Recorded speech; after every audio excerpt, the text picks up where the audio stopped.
Why is the mind always afraid? Osho is the man, the myth, the legend. We're going to listen to his beautiful words, his beautiful articulation of always being afraid. Let's get into it.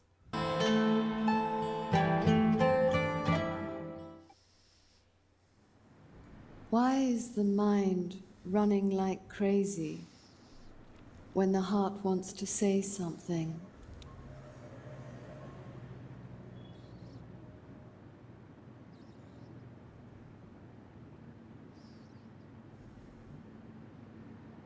Mind is always afraid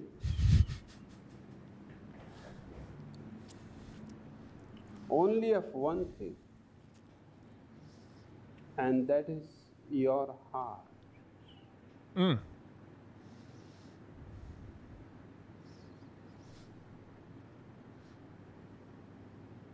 Because mind is basically meant to be a servant.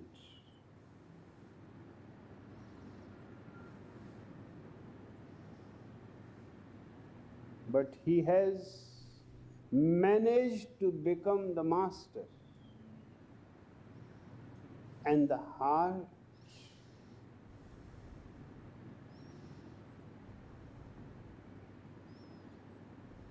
which was going to be the master, has not even bothered to interfere. This is really good. The ego, I think we can also use as synonymous to the mind. The mind always being afraid, the ego always being afraid. So the mind is based on survival. It's a part of our anatomy, our making persona that is all about survival, all about monitoring all the threats and the possibilities of potential threats out there.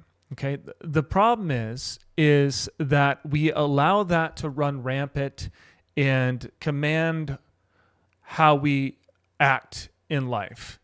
It's the captain of our ship.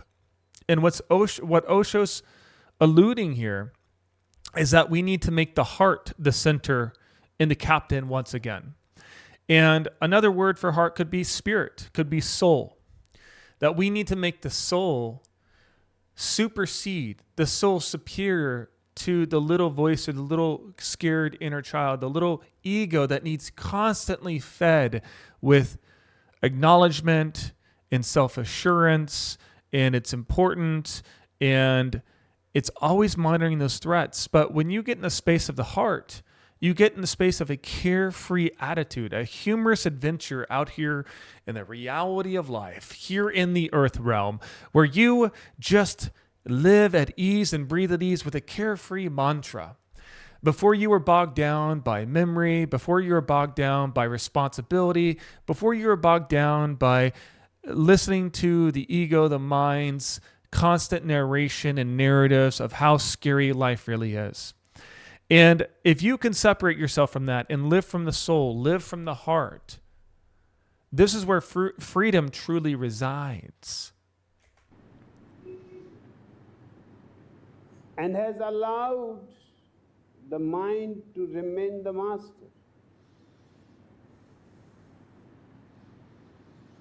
But the mind is aware that any moment the heart wants,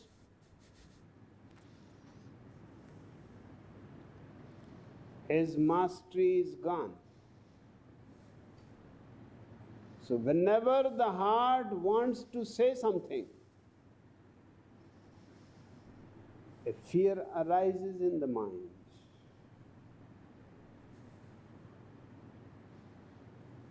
Mind is very much afraid of love. Mind is very much afraid of trust. Mind is very much afraid of anything that has to do with the heart.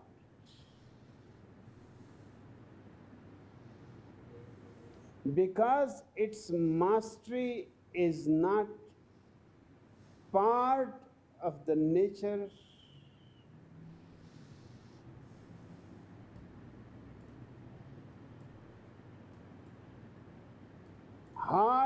is naturally the master.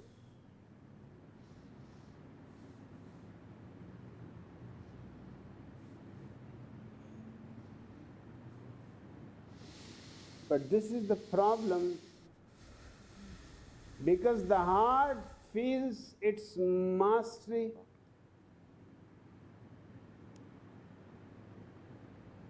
so definitely, with such a certainty, that it never asserts itself. There is no need.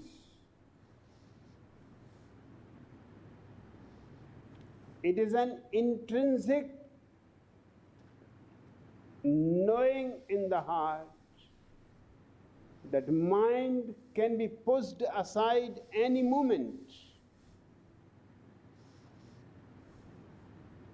and mind knows it perfectly well. I think you can look at your life and see how this naturally and spontaneously happens. Think of the spontaneity of activities that you do. Maybe you go dancing, okay? Maybe you go play a sport that is super active and you have no time to think. You have no time for the ego to try to create information or check in on your reality if all the threats are You're having fun. You're being playful.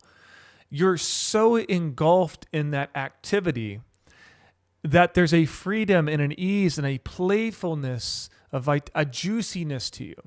And this happens a lot when we're very spontaneous.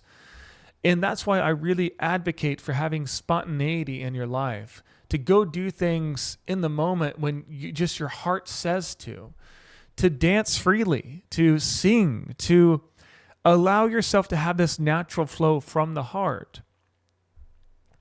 And you're grip locked by that heart, that experience.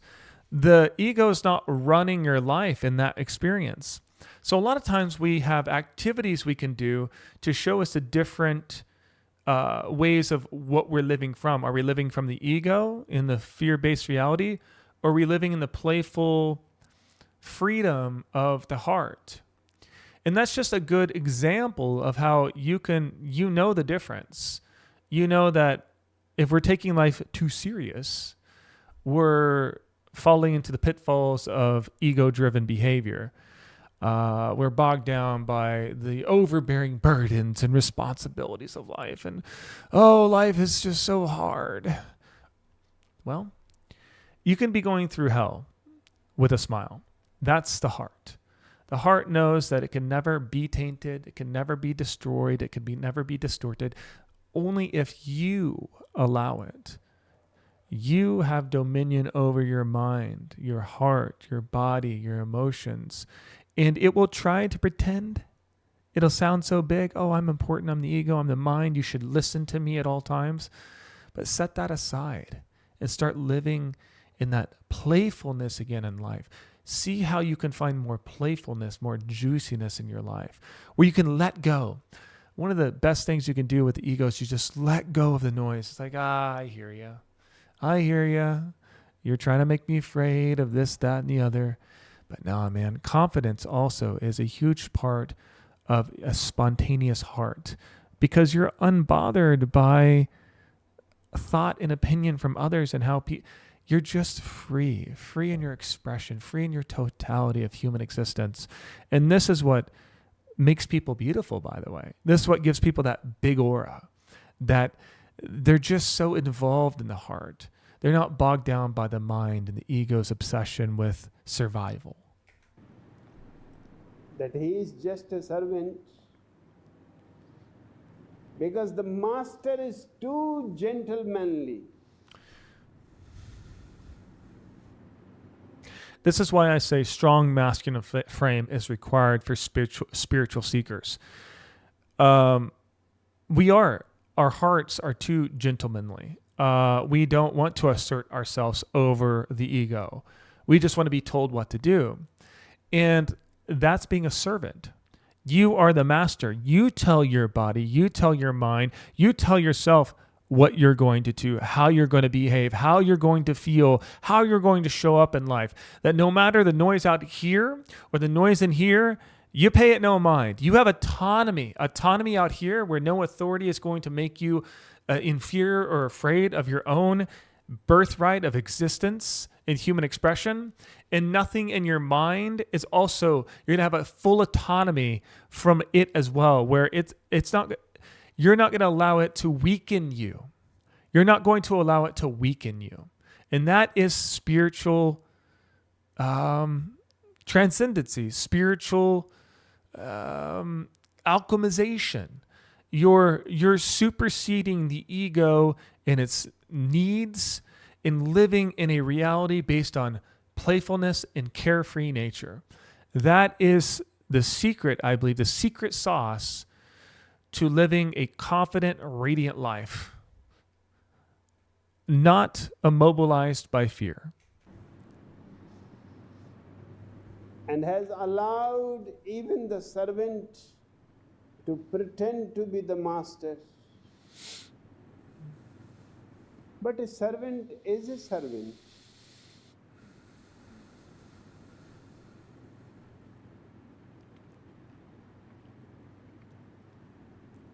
So whenever your heart wants to say something, let it burst out, baby. It starts feeling shaky. Yeah, get rid of the mind.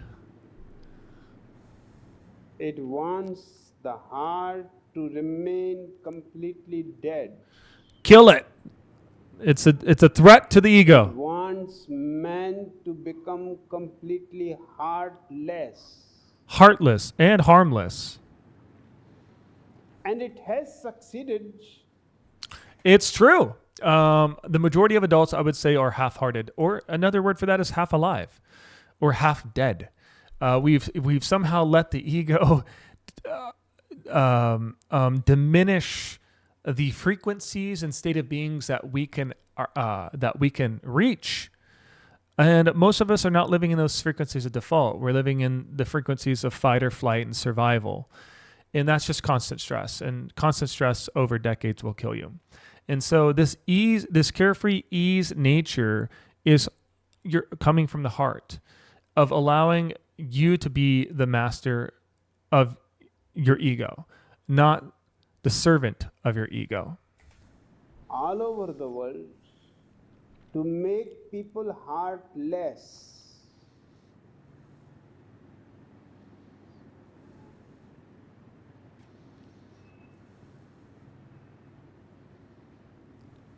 But once in a while,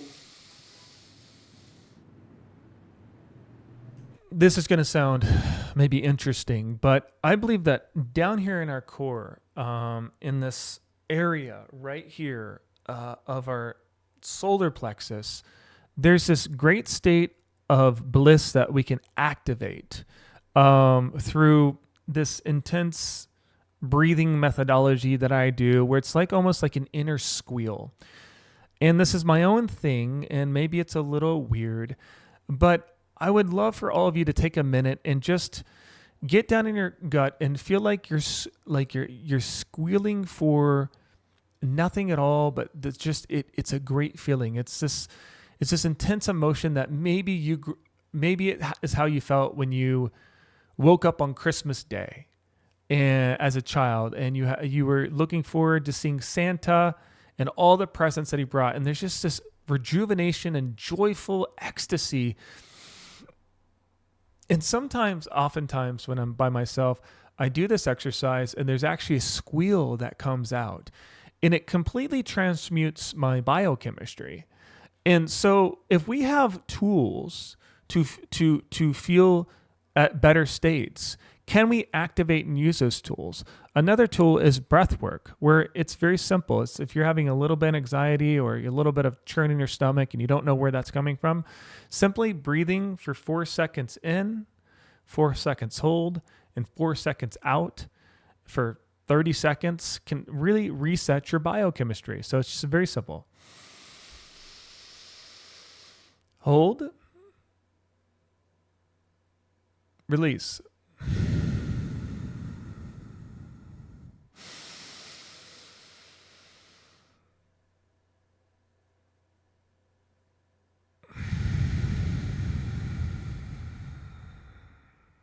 Try to adapt a little inner squeal as you come in. Hold the squeal like you're pushing out as hard as you can in your stomach, and then release. You can even sigh a sigh of relief when you do it.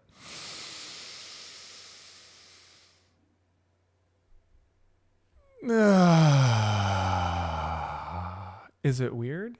Is it different? Perhaps. But what if people did this and it actually did help recalibrate them, make them feel more at ease? I mean, we have tools. And so part of the spiritual seeking process is finding tools that allow you to find more ease in your emotional body, in your mind, and to reset or recalibrate. We're not staying the same. We're an energetic being. Okay. And so it's our job that when we see ourselves, let's say this is joy and bliss, when we see ourselves more over here, that we have to activate certain things in us to bring us over here. This is what mental labor is all about. This is just like the human body. If you just let it go and just let it run amok, it's going to eat terrible foods and you're going to be 400 pounds and very unhealthy. Same with the mind. If you mentally churn on things that are not healthy for you, that are based on ego-driven behavior, such as fear, trepidation, phobia, anxieties, superstitions, or bogged down by memory, you're going to be in a terrible place. And so part of the spiritual seeking process is using mental labor, mental strategies, mental tools to consciously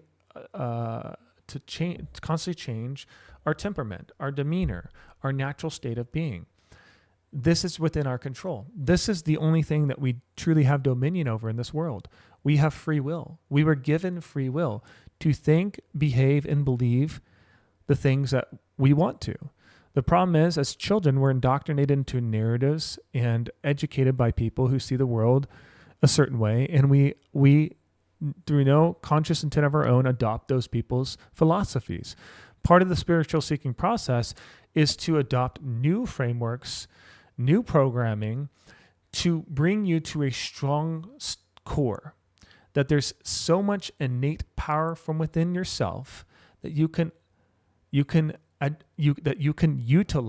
that you can summon to give you back that big aura energy, that vitality, exuberance, and ease and effortlessness in life.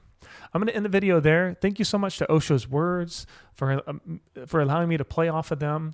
I hope this was educational and encouraging to you. If you felt like it was, I would love a like and a subscribe if you're not subscribed to the channel already. And if you can leave a comment below, that really helps the algorithm push this out to more people. It helps me grow and it helps other people hopefully find the video and receive some type of encouragement or wisdom or nourishment from it. Again, thank you so much for all of your time watching this video till the end. I will catch you guys on the next reaction video. Take care for now, and bye-bye.